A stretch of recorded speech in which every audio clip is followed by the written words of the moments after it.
things that we see a lot of times here at the ITRC is inconsistency of students' swings and their arm swings, and we really can see how they get into the top of the backswing, and it's not usually in a good place.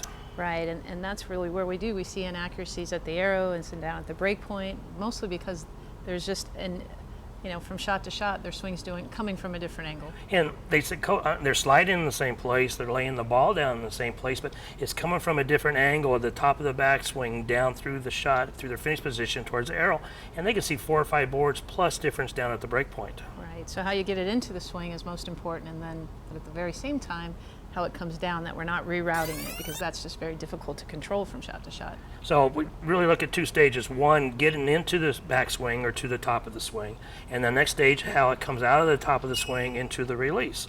And we just don't want to see a redirecting of the swing coming down to the release. You'll see some of them that if the ball is on the inside or outside of the head, they have to change the direction of that ball in the downswing, which gives them a very small release window. If you miss it a little bit, if it's behind their head and they miss a little bit, the ball goes out to the right.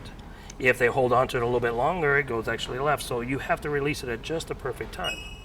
If we can get it in line at the top of the head and it just drops down, all of a sudden that release window becomes very wide.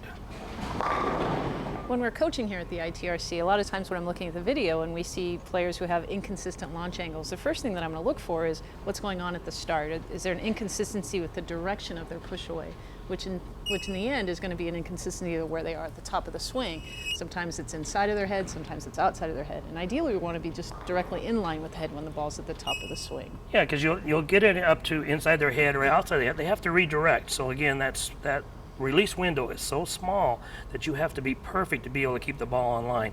And we see that quite a bit. The elite players, you can see at the top of the backswing, it's in line with their head. You know exactly where that ball is going. There's no redirection at all on that downswing to the release.